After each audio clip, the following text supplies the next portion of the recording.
pernah Jabir ibnu Abdullah radhiyallahu anhu bercerita, aku bertanya, katanya, wahai Rasulullah, demi Allah, beritahukan kepadaku apa yang pertama kali Allah ciptakan sebelum segala sesuatu diciptakan. Jadi Jabir pernah tanya. Kemudian Rasulullah SAW menjawab, nur nabimu wahai Jabir. Cahaya itu pun berputar-putar sesuai takdir yang Allah kehendaki. Pada saat itu belum ada lauh ataupun kolam, belum ada juga surga, neraka, malaikat, juga belum ada bumi, matahari, bulan, jin dan manusia. Ya, makanya mohon maaf sekali, ini memang kajiannya lebih ke ranah tasawuf. Ya, tetapi saya sangat yakin, insya Allah keyakinan ini betul. Kalau ini disampaikan di Rumil, ya sudah bisa diterima, ya insya Allah. Kemudian dalam kitab Ahkam karangan Ibnu Qattan dicantumkan bahwa Nabi SAW bersabda, aku adalah cahaya di hadapan Tuhanku sebelum Adam diciptakan. Makanya ini tidak disyiarkan secara umum, khawatir nanti membingungkan, ya kan? Nanti tentu anak-anak langsung bilang, yang benar mana duluan nih, Adam apa Nur Muhammad, kan gitu. Kalau manusia yang duluan diciptakan adalah Nabi Adam alaihissalam, tapi sebelum semuanya yang diciptakan adalah Nur Muhammad atau cahayanya, ya. Kenapa saya mau cerita ini? Karena ini erat kaitannya dengan teknologi zaman sekarang. Dan saya berharap teknologi zaman sekarang jangan membuat kita terpesona dengan teknologi itu. Ya, makanya sudah saatnya kita mulai mengetahui tentang hal ini, ya. Lanjut. Kemudian para ulama-ulama mencari bukti-bukti sebesar apa nurnya Rasulullah itu, atau sebesar apa cahayanya seorang Nabi Muhammad SAW itu, ya. Dinyatakan dalam As-Sirah Nabawiyah karangan Ibnu Hisham bahwa Ibunda Aminah binti Wahab ketika sedang mengandung Nabi SAW, dia berkata bahwa dari dalam perutnya keluar cahaya yang dengannya dia bisa melihat negeri Syam. Wah, ada yang hamil nggak Bu sekarang? Alhamdulillah. Pantas Ibu lebih bercahaya dari kami. Orang hamil itu lebih bercahaya karena cahayanya datang dari diri dan dari janinnya. Dan doanya lebih kencang loh Bu. Doakan kami ya Bu. Ada yang masih mau hamil lagi? Supaya doanya kencang. Bu Vera? Oh enggak. Ibu saum? Alhamdulillah. Bayangkan sudah hamil saum. Ya, itu nggak saum aja orang hamil bercahaya. Apalagi plus saum. Apalagi kalau umurnya sudah mulai ya 40 ke atas. Wah mantap tuh. Jadi masih boleh yang 40 tahun ke atas hamil.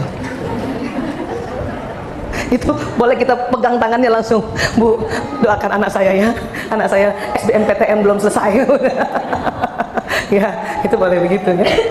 Ini kisahnya malah, jadi waktu Rasulullah di dalam kandungan ibunya, dari cahaya yang janin ini, Ibunda Aminah bisa melihat negeri Syam. Jauh itu negeri Syam itu. Sekarang namanya apa negeri Syam?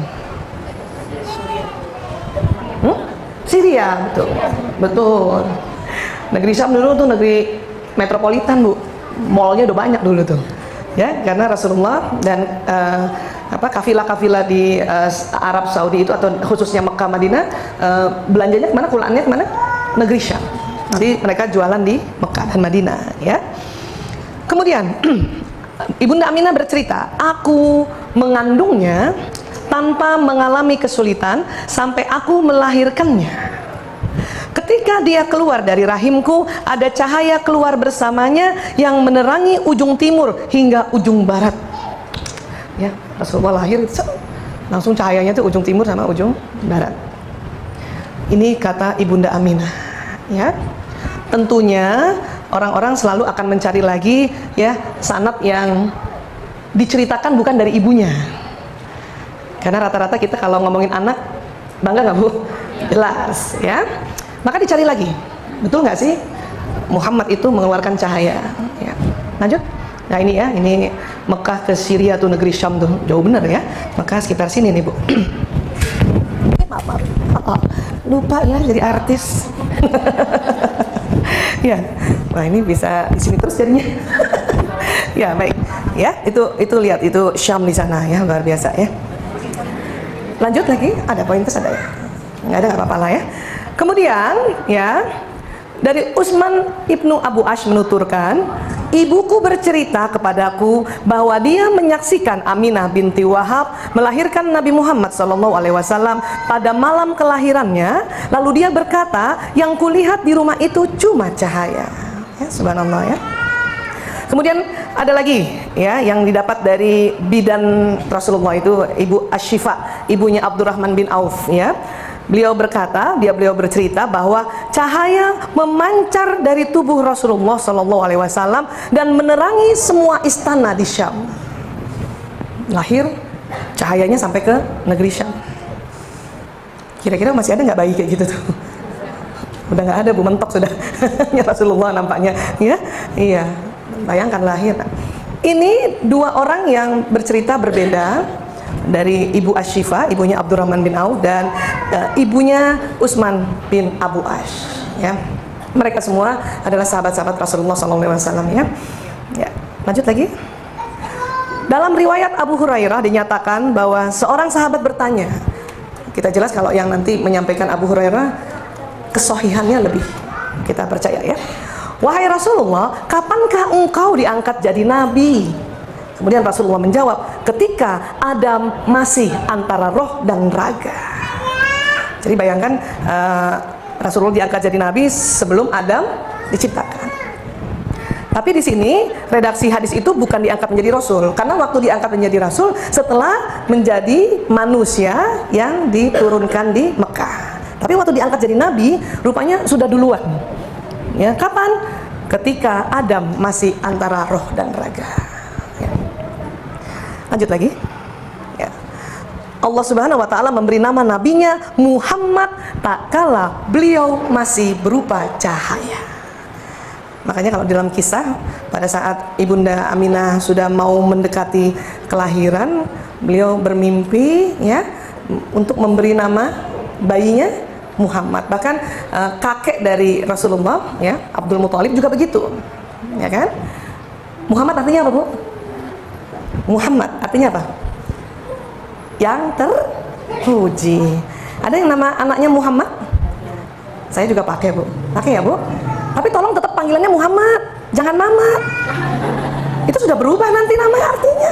Muhammad yang terpuji gitu. Kalau Mamat, waduh nggak tahu deh. Ya, kita sering sekali memanggil nama indah, kemudian disingkat karena terbiasa dengan budaya itu, sehingga nanti artinya berubah. Padahal Muhammad itu nama yang sangat terpuji. Ya, kadang dipakai untuk di awalnya. Ya, itu udah indah sekali. Bahkan sebetulnya bagus sekali kalau dipanggilnya yang di awal itu gitu. Ya, ya. Kemudian Allah Subhanahu wa ta'ala memberitahukan kepada orang-orang mukmin bahwa telah datang kepada mereka nur kenabian dari Allah sebelum Al-Qur'an diturunkan ya. Ini tersirat di surat Al-Maidah ayat 15. Memang Quran itu luar biasa ya, Bapak Ibu ya, dan adik-adik dan anak-anak ya. Bisa ditafsirkan dengan level-level tertentu. Ya, mungkin waktu kita belajar waktu misalnya masih SD, ini kita mentafsirkannya akan berbeda dengan penafsiran orang-orang yang sudah mungkin di levelnya ulama dan kemudian levelnya yang tasawuf gitu kan. Ya, tafsirannya ini adalah Bismillahirrahmanirrahim, sesungguhnya telah datang kepadamu cahaya dari Allah dan kitab yang menerangkan. Ya, kalau ulama sufi yang membahas ini, mereka menerjemahkan telah datang kepadamu cahaya dari Allah, nur dari Allah, dan kitab yang menerangkan. Kalau dari struktur tata bahasanya, mana duluan? Cahaya dari Allah dan kitab yang menerangkan. Cahaya dari Allah. Maka ya diterjemahkan ya atau ditafsirkan bahwa nur Nabi Muhammad SAW sudah ada sebelum Al-Quran diturunkan. Ya, ini sekali lagi saya katakan, tentu ini penafsiran di level tentang tasawuf penciptaan Nur Muhammad. Ya, lanjut. Kemudian Allah berkata juga dalam Al-Ahzab ayat 45 sampai 46, ya, hai Nabi, sesungguhnya kami mengutusmu untuk jadi saksi ya Bu, dan pembawa kabar gembira, pemberi peringatan, dan untuk jadi penyeru kepada agama Allah dengan seizinnya, dan satu lagi, untuk jadi pelita yang bercahaya. Berarti tugasnya berapa Nabi Muhammad Bu? 5. Pertama, untuk menjadi saksi, ya. Saksi apa saja? Saksi tentang keesaan Allah, saksi tentang ya betapa luar biasanya Allah menciptakan alam semesta, itu saksinya Rasulullah. Ya. Kemudian pembawa kabar gembira, pembawa kabar peringatan, pemberi peringatan, menjadi penyeru kepada agama Allah dengan seizinnya, dan satu lagi jadi apa? Pelita yang bercahaya. Dulu kalau kita baca ini, Rasulullah pelita yang bercahaya. Apa ya maksudnya gitu ya? Waktu baca sirahnya saja, itu belum cerita tentang nurnya saja, Rasulullah itu pelita yang bercahaya. Bayangkan, ada saat itu beliau lahir di kaum yang, ini nih cerita yang paling populer aja deh, di kaum yang anak perempuan diapain Bu? Iya, ada dibunuh baru lahir, ada yang dibunuh 5 tahun. Jadi ada anak perempuan itu biasanya di sana, di zaman jahiliyah, itu sengaja nggak dibunuh dulu. Kenapa? Berharap ada yang pek mantu gitu. Jadi ada yang baru usia 4 tahun, kemudian ada yang booking gitu kan, ini jadi mantu saya nanti ya, kalau dia sudah haid gitu. Tapi kalau sampai umur 5 atau 6 tahun, ada orang tua yang juga agak mundur-mundurin dikit ya, mudah-mudahan 5 tahun setengah ada yang pek mantu gitu. Ya sampai 6. Tapi patokannya setelah 6 tahun tidak ada yang meminangnya, maka dibunuh, dikubur hidup ya. Dipakaikan baju yang terindah, diberikan mainan yang terbaik.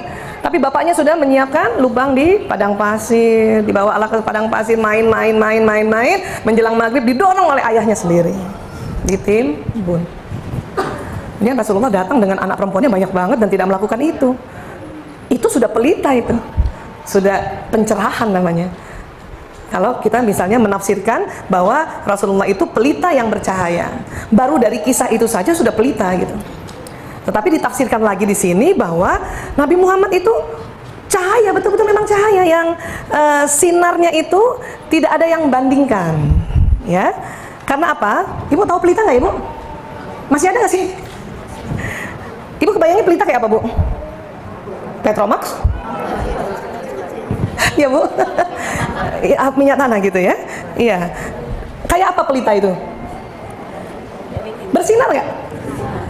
Dia pelita itu bersinar plus bercahaya, ya, udah gitu ya, terus bercahaya, gitu. Makanya disebutnya pelita. Kalau ini berapa ini? Hah? Bersinar. Mentok nggak cahayanya? Kesana nggak? Ya. Tapi kalau pelita tuh sudahlah bersinar, dia bercahaya. Jadi Rasulullah dianggap seperti itu karena memang kalau kita simpulkan bahwa semua alam semesta termasuk kita, ya, termasuk lauh mahfuz itu diciptakan dari Allah, dari nurnya, ya, cahayanya Rasulullah. Baru cahayanya aja gitu. Kan luar biasa ya. Lanjut.